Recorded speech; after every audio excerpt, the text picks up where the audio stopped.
جمہوریت آئین پسند لوگوں نے اس فیصلے کو سراہا اور اس فیصلے کو اپریشیٹ کیا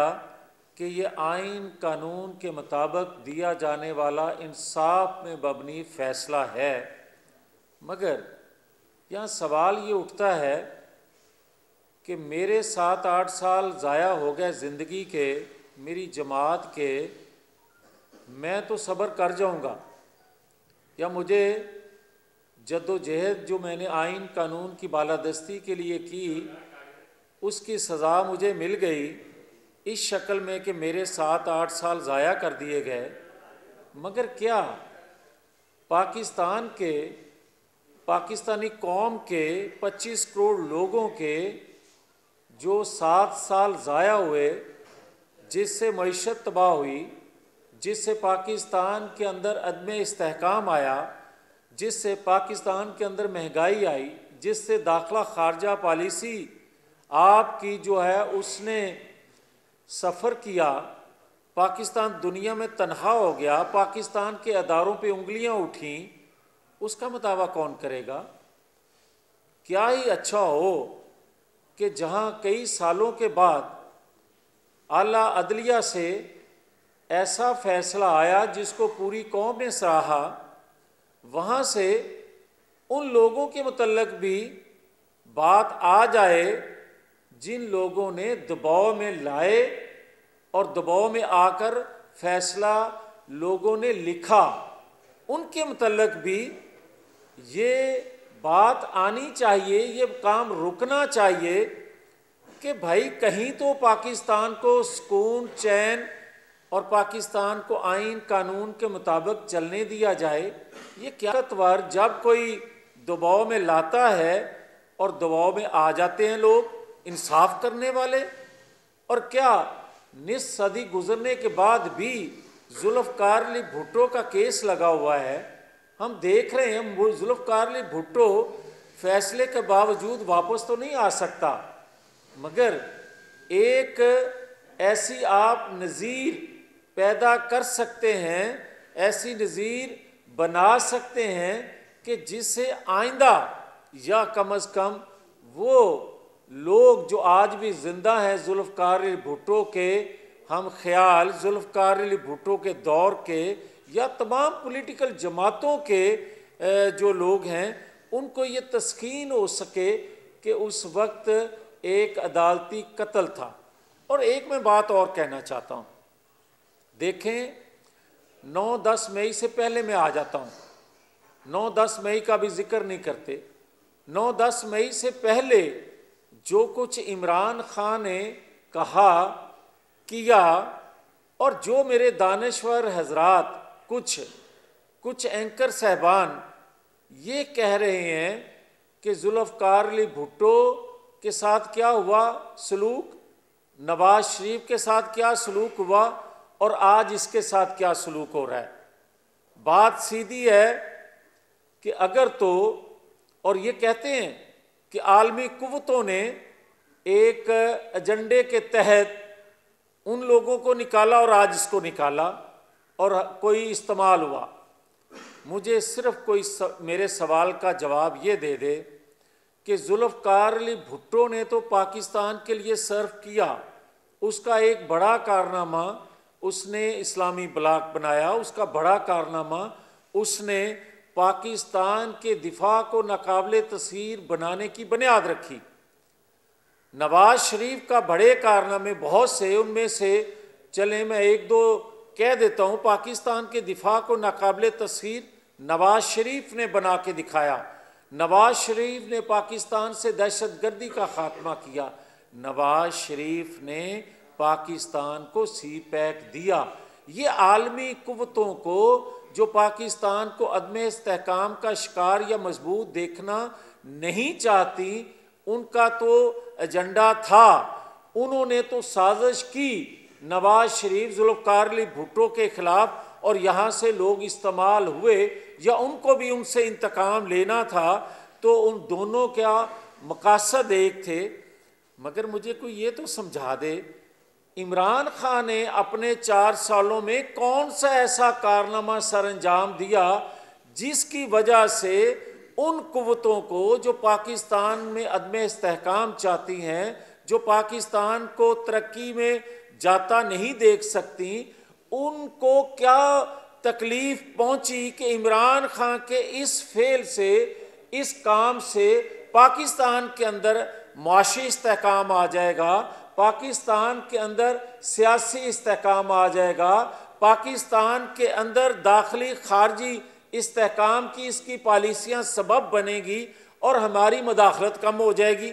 کوئی ایک اگر ایسا اس کا کارنامہ ہے تو پھر تو میں ماننے کے لیے تیار ہوں کہ جس طرح ذوالفقار علی بھٹو یا نواز شریف کو عالمی قوتوں کی بھی سازش تھی ہٹانے میں اور یہاں کے مورے کام آئے، اس کے لیے بھی آ سکتے ہیں، مگر ایسا کوئی کارنامہ تھا نہیں۔ مگر مجھے یہ کہنے کی بھی اجازت دیں کہ جب میں یہ بات کرتا ہوں کہ سہولت کاری آج بھی موجود ہے، تو پھر میں آج ایک آپ کو 2-4 ایگزامپل دے رہا ہوں، میں 2-4 مثالیں دے رہا ہوں۔ ابھی 2-3 دن پہلے جب جیل میں اس نے الیکشن کمیشن کو کے ممبران کو دھمکیاں دی، سامنے بیٹھ کے دھمکیاں دی، جیل کے اندر سے ان کے سامنے دھمکیاں دی، تو کیا الیکشن کمیشن نے اس کے خلاف کوئی مقدمہ درج کرنے کی درخواست دی؟ کیا اس کو اس طرح بے نقاب کیا گیا؟ اس خبر کو ایک چھوٹی سی خبر لگی ختم ہو گئی۔ بھائی جو بندہ 2011 سے اداروں میں بیٹھے لوگوں کو دھمکاتا آ رہا ہے، اس پر کوئی مقدمہ بھی درج نہیں ہوتا، اس کا حوصلہ بڑھایا جا رہا ہے، تو پھر مجھے یہ بتائیں کہ اس کی اس چیز کو مقبولیت کہیں، اور پھر مجھے یہ بتائیں کہ مجھے یہ کہا جاتا ہے کہ آپ لوگوں نے سپریم کورٹ پر حملہ کیا۔ بھائی 2-4 شیشے ٹوٹنے کو آپ حملہ کہتے ہیں تو پھر مقدمہ بھی درج ہوا، پھر آپ دیکھیں ہمارے لوگوں کو سزائیں بھی ہوئی۔ اگر اس کو میں حملہ مان لوں تو پھر مجھے کوئی یہ بتا دے کہ سپریم کورٹ کی رات کو دیواریں پھلان کے اس کی چھت پہ مسلح لوگوں نے قبضہ کر لیا کیا، اور پھر رات کو 12 بجے کورٹ بھی کھل جائے، کیا کسی نے عمران خان پر توہین عدالت کا یا عدالت پہ حملہ کرنے کیا مقدمہ درج کیا؟ کسی نے بات تک نہ کی۔ پھر سہولت کاری کس کو میں کہوں؟ پھر آپ مجھے یہ بتائیں کہ آج تک وہ شخص جوڈیشل کمپلیکس پہ قبضہ کرنے والا، وہ شخص اداروں میں بیٹھے لوگوں کو دھمکانے والا، آج تک اس حوالے سے کسی نے بات کی؟ اور پھر مجھے یہ بتائیں کہ ایک بڑا ذکر تھا قطری خط کا، کس طرح اس کو اچھالا گیا، کس طرح اس کی حقیقت کو جٹلایا گیا، اور کس طرح زبانیں زد عام کیا گیا کہ قطری خط قطری خط۔ مجھے یہ بتائیں کہ کیا سائفر کسی نے لہرایا نہیں؟ کیا سائفر پہ کوئی ڈٹا نہیں رہا؟ کیا اس طرح سائفر کیس کو کسی نے اچھالا؟ کیا سائفر پاکستان کے حوالے سے دنیا میں پاکستان کی جو جگ ہسائی ہوئی، جو قانونی تقاضے تھے، کیا اس کو سہولت کاری نہیں کہتے؟ کیا اس کے حوالے سے کسی نے اس طرح اس کو سیریس لیا؟ اور پھر مجھے اب آج 9-10 مئی پہ مجھے آج کو یہ بتا دے کہ کیا 9-10 مئی کا واقعہ ہوا یا نہیں، اور اگر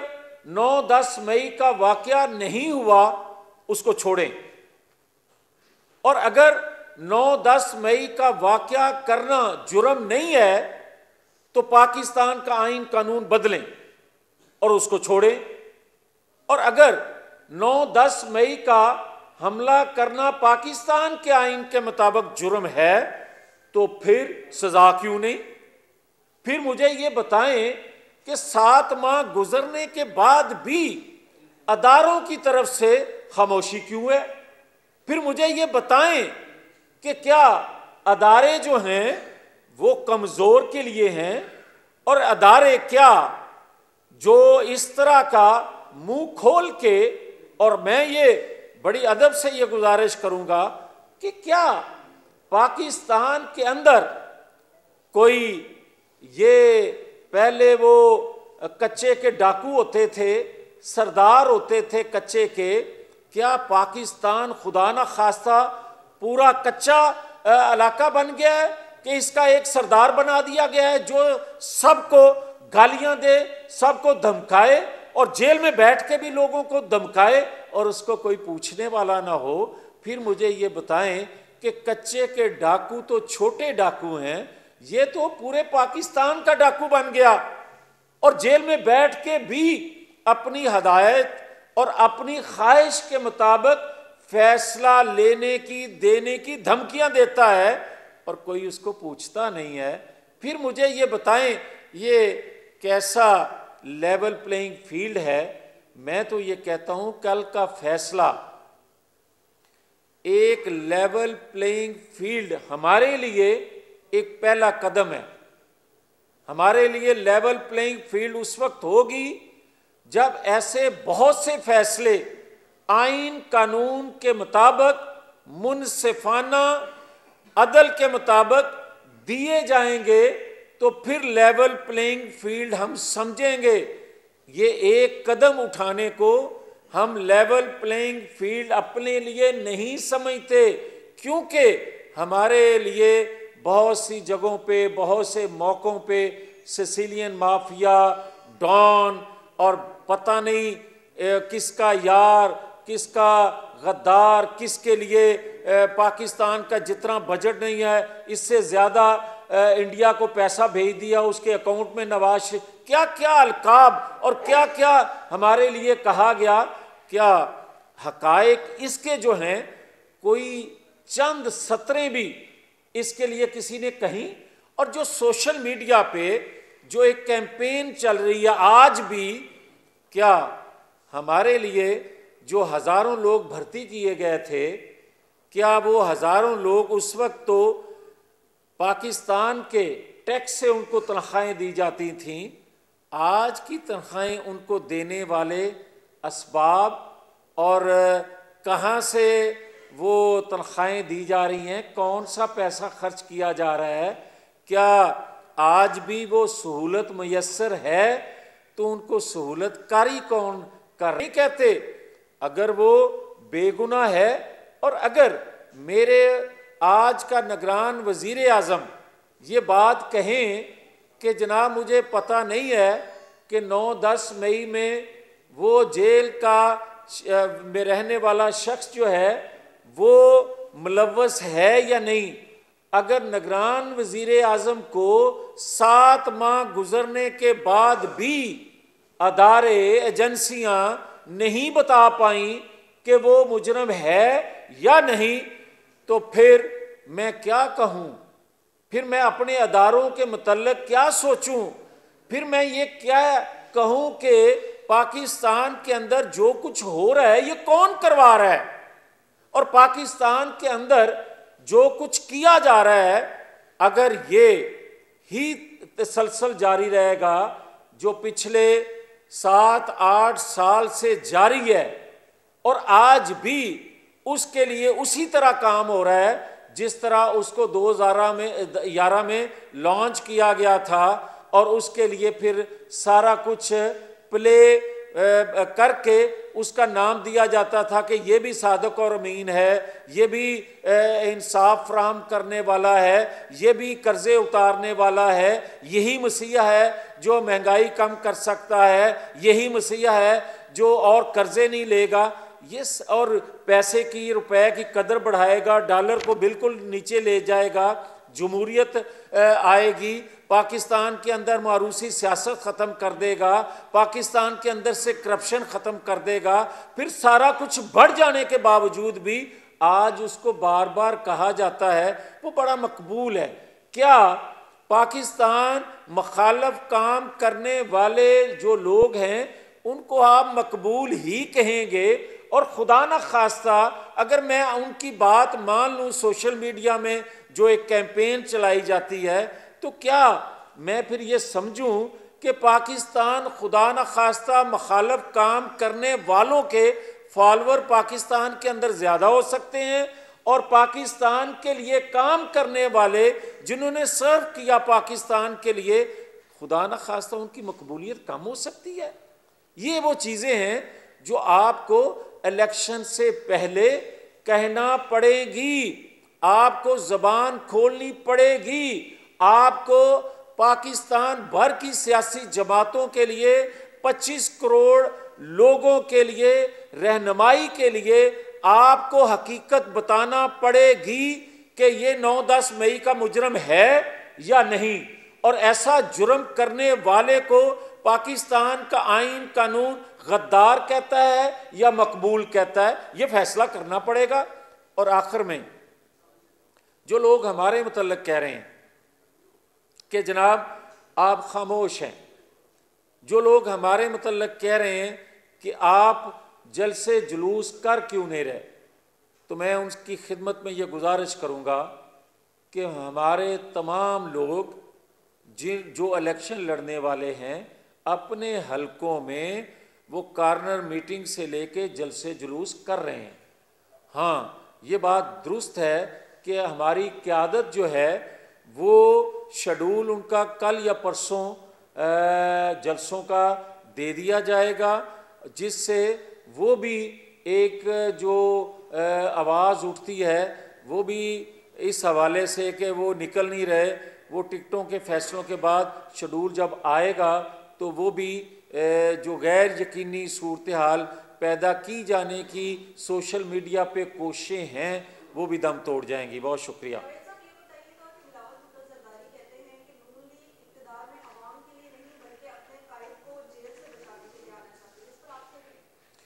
دیکھیں جیل میں تو ہم عوام، قوم، آئین قانون کی بالادستی کے لیے جاتے ہیں اور بار بار جاتے رہے ہیں۔ یہ جو بات جن کی آپ کر رہے ہیں میں اس سے زیادہ ان کے متعلق اس لیے نہیں کہنا چاہتا کہ ان کے والد گرامی جو ہیں وہ ان کو سنجیدہ نہیں لیتے۔ جب ان کی عمر سنجیدگی کی ہوگی تو یقیناً اس پہ بات ضرور کریں گے۔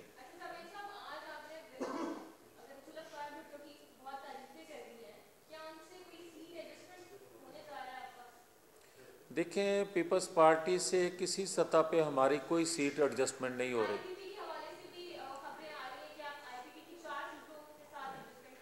دیکھیں میں تو یہ ذاتی طور پہ میری رائے ہے، اور میں جب بھی میری قیادت مجھ سے پوچھے یا موقع ملے تو میں تو اس سیٹ ایڈجسٹمنٹ کے حق میں نہیں ہوں۔ میں سمجھتا ہوں کہ پنجاب بھر میں ہمیں کسی جگہ کوئی سیٹ ایڈجسٹمنٹ نہیں کرنی چاہیے، اور اپنے لوگوں کے جو ہمارے ساتھ سال سے کھڑے ہیں، جن کی جد و جہد ہے، ان کی قربانی پہ ہم کسی طور پر کسی دوسری جماعت کے ساتھ سیٹ ایڈجسٹمنٹ نہیں چاہتے۔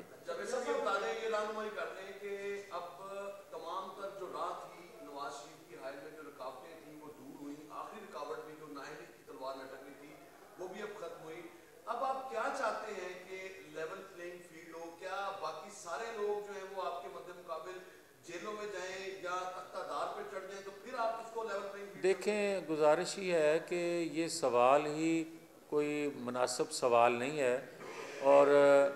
آپ ہمیشہ سے اپنی خواہش یا اپنے اندر کا کوئی جو جذبہ یا خواہش ہے اس کا اظہار سوال کے صورت میں کرتے ہیں۔ گزارش اتنی ہے کہ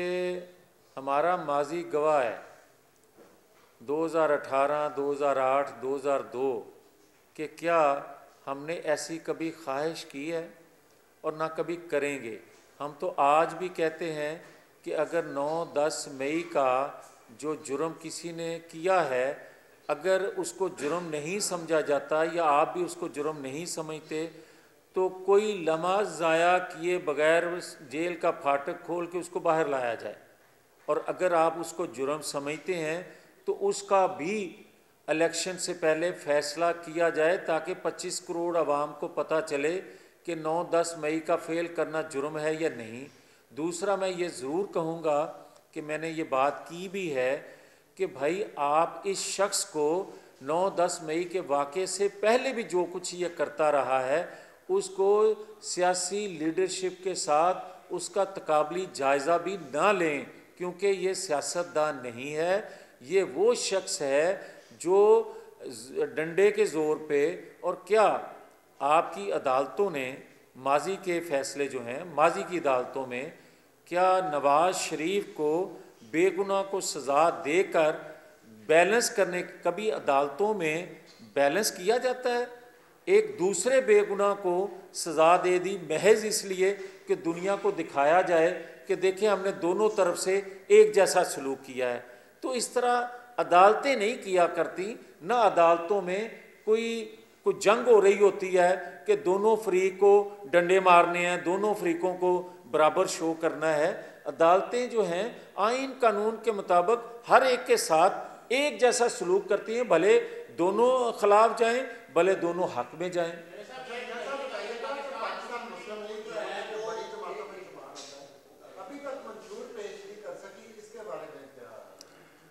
دیکھیں، اگر آپ 10-12 پوائنٹ کو منشور کہتے ہیں تو وہ تو جلسے جلوسوں میں آپ روز سنتے بھی ہیں، اور اگر آنے والی حکومت جو حکومت بنانے والی جماعت ہوتی ہے وہ یقیناً عوام کی جو خواہش، عوامی ضروریات کو مد نظر رکھتے ہوئے حقیقت پسندی پہ وہ اپنا منشور دیتی ہیں کہ ہماری ترجیحات کیا ہوں گی اگر ہمیں آپ کے تعاون سے حکومت بنانے کا موقع ملے۔ اس طرح نہیں ہوتا کہ آپ کے پاس وسائل بھی نہ ہوں تو آپ کہیں کہ 300 یونٹ جو ہے وہ فری کر دیا جائے گا، اور آتے ہی میں جو ہے وہ جو ہے تنخواہ ڈبل کر دوں گا۔ کیا آج پاکستان میں جو موجودہ تنخواہیں ہیں وہ آپ دینے کی پوزیشن میں رہ گئے ہیں؟ پاکستان میں اتنے وسائل کم ہو گئے ہیں کہ آپ جو موجودہ لوگوں کی جتنی تنخواہیں ہیں وہ وقت پہ دینے کی پوزیشن میں نہیں رہ گئے۔ میری خواہش، میری بھی دعا ہے کہ ہم اس پوزیشن میں آئیں کہ 4 گنا کر دیں، مگر آپ وہ بات کریں جو کل کو آپ کر سکیں۔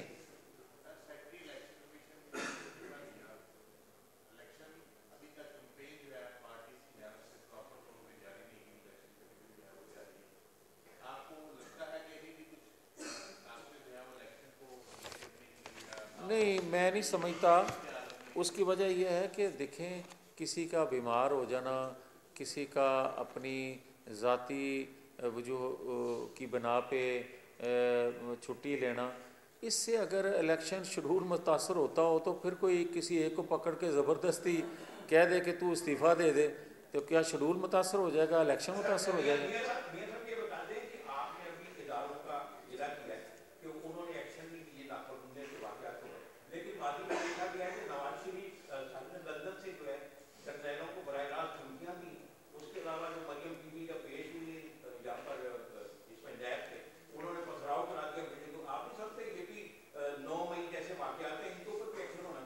اچھا، پھر آپ ایسا کریں کہ جنہوں نے سپریم کورٹ پر رات کو دعویٰ بولا تھا، حملہ کیا تھا اور سپریم کورٹ کی عمارت پر قبضہ کر لیا تھا، دباؤ میں لا کر مجبور کیا گیا تھا کہ رات 12 بجے بھی